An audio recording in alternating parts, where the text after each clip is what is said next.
सकाळ सर्वांना। तर 5:30चा हा टायमिंग होता। बरोबर 5:30च्या दरम्यान आता जाग येतो, म्हणजे अलारामची सुद्धा गरज पडत नाही एवढं जे शेड्यूल आहे ना ते बनलेलं आहे। बरोबर 5:30ला उठल्या ब्रश वगैरे झाला की लगेचच झाडझूड करायला घेते मी, कारण थोडासाही वेळ इकडे तिकडे गेला की मुलं उठायचा टायमिंग होतो आणि मग वॉकिंगला जायला मला अजिबात वेळ मिळत नाही। त्याच्यासाठी माझी जी धावपळ आहे ना सकाळची ती चाललेली असते। आणि यांची आज सकाळची ड्युटी होती, त्यामुळे यांना चहा पण मी ठेवलेला होता। आधीच चहा ठेवून मग अंगण झाडायला मी बाहेर गेली, तोपर्यंत चहा छान उकळून गेला आणि मग यांना चहा दिला।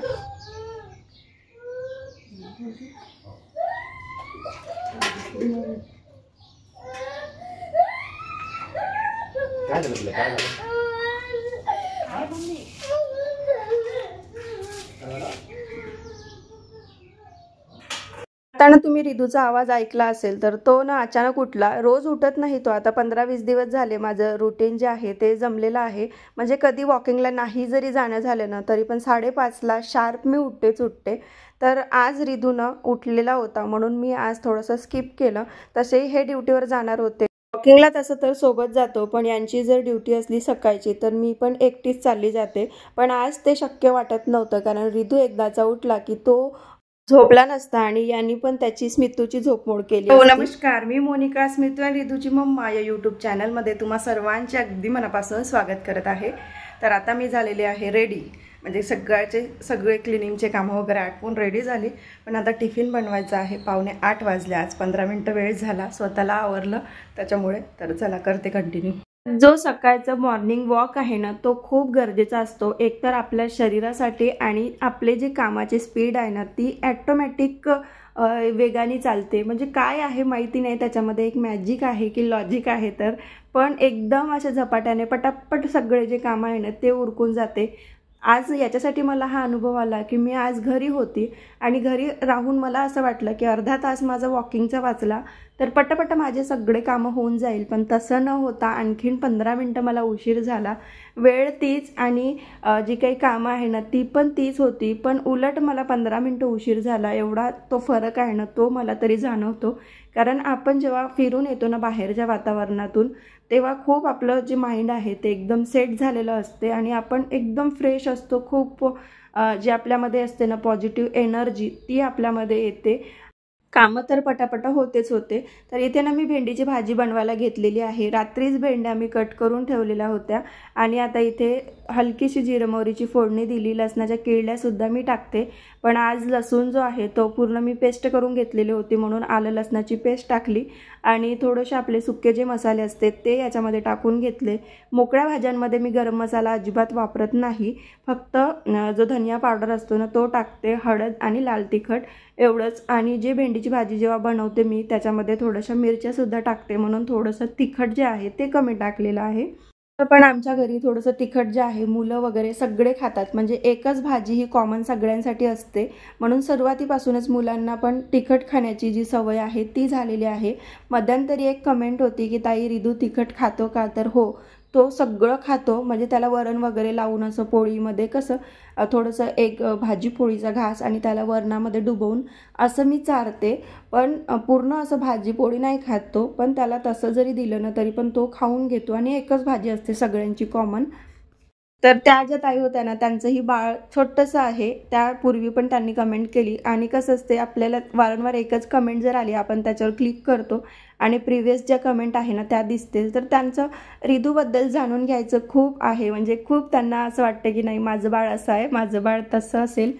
त्याच ताईची मधामध्ये एक कमेंट पण होती की ताई तुम्ही रिदूचं पूर्ण दिवसाचं रुटीन शेअर करा, माझंही बाळ जवळजवळ त्याच एजमधलं आहे, तर मी नक्कीच शेअर करेल।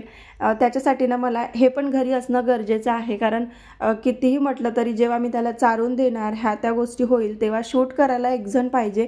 एकटीला त्याचं रुटीन मला बनवता येऊन नाही राहिलं, म्हणून थोडंसं त्या ब्लॉगसाठी रिक्वेस्टेड आहे आणि त्या ब्लॉगसाठीच खरंच उशीर होत आहे. तर मनातून सॉरी म्हणते आणि नक्कीच मी घेऊन येईल, लवकरच घेऊन येईल. कारण आपले जे काही रुटीनचे व्लॉग आहे ना तेच माझ्या रुटीनचे येत आहे आणि सोबत मुलांचं तर रुटीन असते, पण प्रत्येकीला असते ना की नाही पूर्ण जे मुलांचं रुटीन आहे ते बघायचं. तर नक्कीच मी शेअर करेल. आता इथे स्मितूला स्कूलमध्ये मी सोडून आलेली होती आणि त्याच्यानंतर रिदूचं दूध बिस्किट मी त्याला देऊन दिलं, देवपूजा करून घेतली आणि मग नंतर आलेली आहे बेडरूममध्ये. ज्या दिवशी नेऊन द्यायचं असते ना त्या दिवशी गडबड अशी असते की 8:30 वाजता घरून शार्प 8:30ला मी निघालीच पाहिजे. त्याच्यासाठी जो काही घरातला पसारा आहे तो मी आहे तसा ठेवते. बरेच ताईंचे जे वाटेल त्यांना की एवढं बेडवर पसारा आहे, ब्लँकेट तसेच पडलेले आहे आणि एवढं अंघोळ पाणी ह्या त्या गोष्टीच्या झाल्या, पण हे जे रुटीन आहे ना ते मी फॉलो केलं नाही तर माझे व्लॉगच तुम्हाला येऊ शकणार नाही. त्याच्यासाठी मी ही रूम थोडीशी साईडला ठेवते, तिथं मुलं झोपलेले असते. कारण याच्या आधी पण मी हाच विचार करायची डोक्यामध्ये की एवढा पसारा आहे आणि आंघोळ पाणी करून देवपूजा कशी करायची, आणि रुटीनमध्ये यायला होतच नव्हतं. कारण ते आंघोळ नाही, पारोस आहे आणि कसं ते रोजच्या रोज दाखवायचं आपलं सकाळी उठून गबाळल्यासारखं, म्हणून ते तसंच राहायचं आणि आतापर्यंत व्लॉग इरेग्युलर येण्याचंही हे एक मुख्य कारण होतं. जसं मी हे रुटीन आता फॉलो करत आहे, एक मला थोडंसं होते की सगळं कामं झाल्यावर थोडंसं थकल्यासारखं वाटते. आता सवयीचा परिणाम आहे, कारण मी पूर्वी काय करायची की सगळे कामं झाल्यावर आंघोळ वगैरे करून मस्त निवांत फ्रेश वाटायचं, पण ब्लॉगवर त्याचा परिणाम खूप जास्त होत होता आणि ज्या गोष्टीमुळे आपलं काहीच घडत नाही आहे तिथे थोडंसं आपल्याला हे ॲडजस्ट करावं लागतं. आणि ही एक चांगली सवय आहे की उठल्या उठल्या छान जे काही घरातलं पारोसं आहे ते काढून आंघोळ करून मग आपलं स्वयंपाक वगैरे करायचं. पूर्वीच्या बाया बघा तेच फॉलो करायच्या, पण आता आपण नवीन पिढी ह्या गोष्टी करत नाही, पण त्याचेही खूप साईड इफेक्ट आहे आणि या ज्या गोष्टी आपण फॉलो करतो ना याचा खरंच खूप फायदा आहे. घरात एक प्रसन्न वातावरण जर पाहिजे असेल ना तर नक्कीच या गोष्टी फॉलो करायला पाहिजे. आणि जर थोडंसं मनस्ताप होत असेल तर एक दिवस आठवड्यातून सुट्टी घेऊन घ्यायची, जशी मी रविवारी घेते. रविवारी कारण आपलं थोडंसं असते सेल्फ केअर, थोडंसं आंघोळ उशिरापर्यंत करायची, डोकं वगैरे स्वच्छ करायचं असते. मध्ये मध्ये हप्त्यातून 2 वेळा होतेच, पण रविवारची एक आपलं वेगळंच असते. थोडंसं हातपाय घासणं वगैरे थोडासा उशीर लागतोच आपल्या लेडीजला. तर मी एक रविवार ठेवून दिलेला आहे की त्या दिवशी सगळं काही कामं करायची, क्लिनिंगची कामं करायची आणि नंतर मग आपलं आवरायचं. तुमच्याही सवयी माझ्यासारख्या असेल की ज्या मला आता पूर्वी होत्या, आता सुट्ट्या लागल्यावर विचारच आला आहे मला, कारण टिफिनच्या गडबडीने हे रुटीन माझं फॉलो व्हायचं, पण मी मनाला करून घेणार पक्क. तर तुम्हीसुद्धा माझ्यासारखा बदल घडवा आणि व्लॉग आपले कंटिन्यू करा. तर इथे ना सगळे जी गहू आहे, डाळी आहे, तुरीची डाळ, चण्याची डाळ आणि गहू हे सगळं घरच्या शेतातलं आहे, गावाकडून आणते. आणि डाळी तर मी इथे क्वार्टरवर बनवते. आणि मागच्या वर्षीचे गहू जे दाखवले ना तुम्हाला याच्या आधी, मागच्या वर्षीचे आहे, एकही किडा नाही त्याच्यामध्ये आणि काहीच नाही. तो बघा गव्हाला कसे सोंडे वगैरे लवकर लागतात, कुठे कुठे तर जाळके पकडले तर अळ्यासुद्धा होतात. पण जर आपण उन्हाळ्यामध्ये भर उन्हात जेव्हा मार्च महिना असतो, फेब्रुवारीत तर तेवढी ऊन नसते, तर छान मस्त असे कडकडीत 4-5 उन्हा द्यायच्या आणि आहेत असे भरायचे, गरम उन्हामध्ये भरायचे. कधी पण जेव्हा आपण गहू भरतो ना तेव्हा ते गरम असतानाच भरायचे, म्हणजे असं रात्र झाली आणि आता भरून घेऊ असं नाही करायचं. आता जसं बघा पूर्ण दिवस डुबलेला आहे, 5 ते 6चा हा टायमिंग आहे आणि उन्हाळ्यामध्ये 6पर्यंत तरी दिवस जात नाही आणि उष्णता असतेच असते. तर या उष्णतेच्या दरम्यानच ते गहू जे आहे ते आपल्याला भरायचं आहे, कारण हे पूर्वीच्या लोकांचं एक लॉजिक आहे की जर गरम गहू भरले तर त्याला अजिबात किडा किंवा सोंडा वगैरे लागत नाही. आणि मी ते गोष्ट आता 5-6 वर्ष झाले तेच फॉलो करते. तर जुनेसुद्धा गहू माझे आहेत असे जशानं तसे आहे. बऱ्याच लोकांना विचार पडतो की एवढं मोठं धान्य साठवायचं कसं, जर खराब झालं, किडा लागला, सोंडा लागला तर तो वाया जाते. पूर्वी पहिल्या वर्षी ज्या वर्षी मी नवीन संसारात होते ना, स्मितू अगदीच छोटासा होता, त्या वर्षी आमचेही गहू तसेच झाले होते. पण जसं मग मला आईने वगैरे सांगितलं माझ्या, तर मी तसंच करते. आता चांगल्या 4-5 उन्हा देते एकदम कडकडीत आणि मग जसे जसे गरमच्या गरम ते भरून घेते. आणि यांची तर मदत असतेच असते मला, नाहीतर मला एकटीला कुठं ते एवढं मोठं शक्य होते. इतके मोठे ते हे असते ओझं वगैरे उचलायचं, ते आपल्या एकट्या बाईचीने नाही होत. कुणीतरी सपोर्टला पाहिजे किंवा मग दुसरं घरात कोणीतरी आपल्या हातीला पाहिजेच. मागच्या वर्षीचा जर व्हिडिओ सापडला मला, तुरीची डाळ घरच्या घरी कशी बनवायची, चण्याची बनवली तेव्हा माझं यूट्यूब चालू व्हायचं होतं. आत्ता चण्याच्या डाळीला 5वं वर्ष लागलं, पण तशीच्या तशीच आहे. म्हणजे आम्ही वापरतच आहो. 50-50 किलोच्या क्वांटिटीमध्ये एकदम बनवून घेतल्या होत्या. शेतीकडून माल आला होता म्हणून घरचा. तर 50 किलोचं खूप झालं होतं, म्हणजे अंदाजच नव्हता लागला. आणि ते पूर्ण 45-45 किलोच्या दोन्ही डाळी झालेल्या होत्या पहिल्या वर्षी. मला वाटतं कोविडचं ते सीझन चालू होतं त्यावर्षी.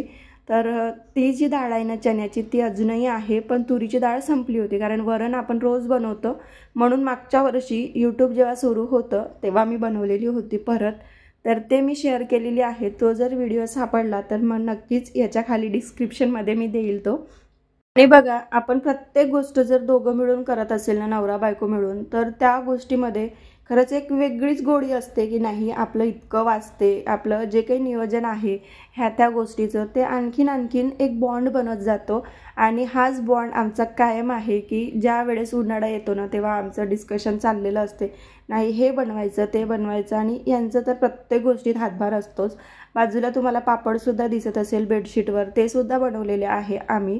तर व्लॉग थोडेसे तुम्हाला पुढे मागे होत आहे, कारण मी गॅप घेतली आणि एडिट करून ठेवलेला अर्धा व्लॉग होता, त्याच्यामुळे हा व्लॉग तुम्हाला पहिले येत आहे. गहू दुसऱ्या दिवशी भरले आणि आदल्या दिवशी जे काही पापड आहे ना, ते मी बनवलेले होते पूर्ण.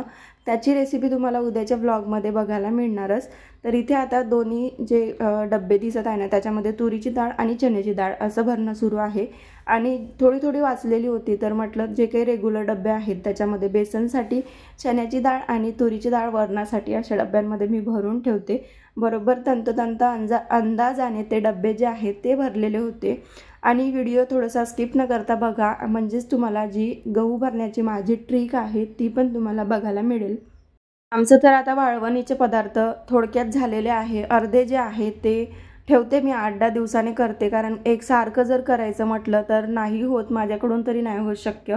कारण एकसारखं रोज करणं म्हटलं तर दिवसभराची ती ऊन खावी लागते. कारण किती नाही म्हटलं तरी पापडांसाठी उन्हामध्ये रोज जावं लागते आणि ते अलटपलट करा, याच्यामध्ये अख्खा दिवस जातो. आणि आमच्याकडे ना बंदरं पण भरपूर आहे, त्याच्यामुळे आता मी 8 दिवसाचा गॅप घेणार. पण जे काही रेसिप्या बनवल्या आहेत 3-4 प्रकारच्या, त्या तुम्हाला नक्कीच बघायला मिळेल. व्लॉग येईलच हळूहळू. तर इथे ना सगळ्यात आधी पेपर जो आहे तो खालच्या साईडला ठेवलेला आहे. 2-4 गोळ्या टाकल्या, इथे बघू शकता तुम्ही क्लिअरली. ड्राममध्ये न्यूजपेपर टाकलेला आहे, त्याच्यावर 2-3 गोळ्या टाकायच्या आहे. आणि टप्प्याटप्प्यामध्ये जसं आपण बिर्याणीचे लेअर टाकत असतो ना, तसंच इथे टप्प्याटप्प्यांमध्ये गहू भरत जायचे आणि 2-3 गोळ्या अशा टाकायच्या. आणि सोबतच जे कीटकनाशकवाले इंजेक्शन असते ना, फार्मसीमध्ये मिळून जाते, ते सुद्धा याच्यामध्ये टाकायचं आहे. तर अशा पद्धतीने आम्ही जे गहू आहे ते साठवत असतो. जास्त काहीच तामझाम करत नाही. कडुलिंबाचा पाला किंवा मग कोणी आगपेढीच्या काड्या वगैरे टाकतात. बरेच काही उपाय आहे यासाठी. पण सगळ्यात महत्त्वाचा पार्ट तो आहे की एवढं टाकूनसुद्धा जर गहू वाढवले नाही ना, तर आपल्या गव्हाला सोंडा, किडा, अळ्या ह्या सगळ्या गोष्टी लागते. तर सगळ्यात महत्त्वाचं म्हणजे 4 ते 5 उन्हा ह्या द्यायच्याच आहेत, ते कंपल्सरी आहे. त्याच्याशिवाय कुठलंच धान्य टिकत नाही. तर हे जी गोळी आहे ना, ही दाखवत आहे हे. हाच होता छोटासा व्लॉग. कसा वाटला तुम्हाला कमेंट करून नक्की सांगा. व्हिडिओ जर आवडला असेल तर व्हिडिओला लाईक करा, शेअर करा आणि चॅनलवर तुम्ही नवीन असाल तर नक्की सबस्क्राईब करा. पुन्हा भेटू अशाच एका छानशा व्लॉगसोबत. तोपर्यंत सगळ्यांना बाय.